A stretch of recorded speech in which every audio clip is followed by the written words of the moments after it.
So I'm gonna break one of my own rules. I usually never public speak without notes. But truth be told, I misread your message, so I wrote answers to every question. And I'm saying to myself, these people are gonna fall asleep. So I threw the notes in the trash, and I'm just gonna go for it here. Thank you to you and your family. We appreciate you so much.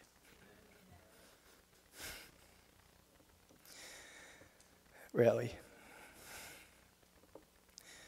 You're such a blessing to us. And this is why I usually have notes. Thank you for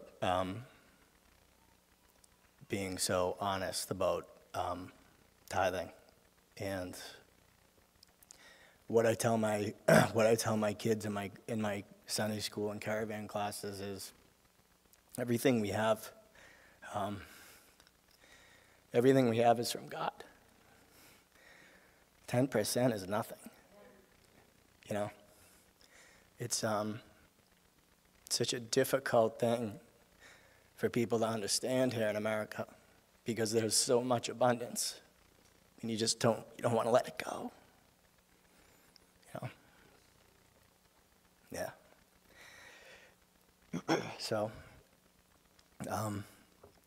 I would probably say, I've been here my entire life, 46 years, and I was saved at youth camp, 6th grade, 7th grade.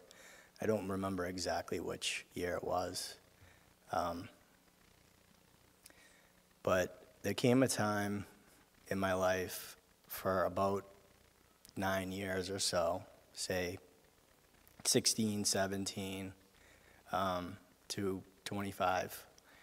That part is clear, that I was not living for the right things.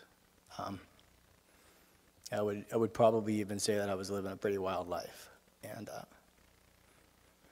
so when I was 25, those of you who have been here a while know that my mother passed away very suddenly, pretty much in front of my father and I.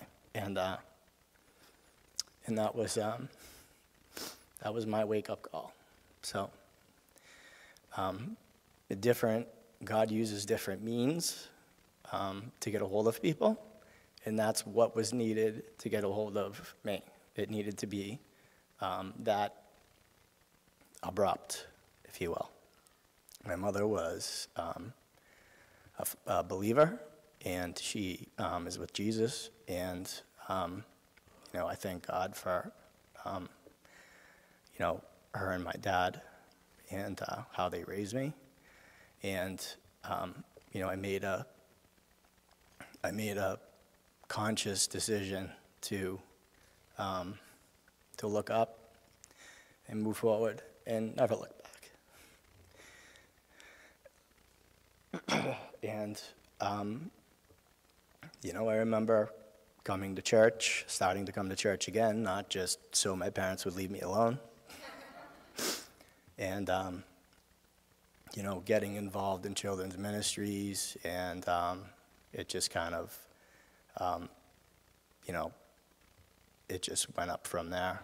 I prayed to for God to make me a steward of great things, and He's done that. And those great things are people's souls. People's souls.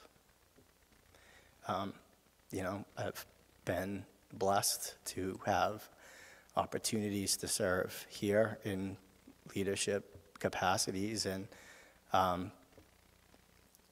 went 9,000 miles over to Africa to have a conversation with a teenager that my wife and I sponsor. And the whole time I'm saying, am I supposed to sell everything and go to Africa? Like, what am I doing? Like, what's going on here? You're thinking big, you get over there, it's like, okay, am I supposed to start some kind of school here? And like that's our God, you know. Like he hears people's cries and he responds, you know.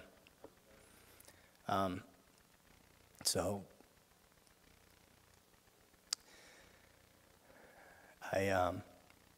yeah, this is really out of character for me. So yeah, no, but I mean, all I can say is, you know, it's just if you're struggling with one foot in this world and one foot, you know, where in where it should be, you know, just make a clean break and, you know, find someone that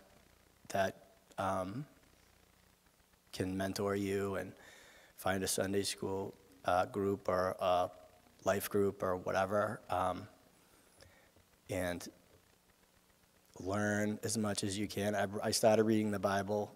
I didn't like reading anything when I was younger. Like, I just needed to do a book report. I just made something up. Like, it was bad.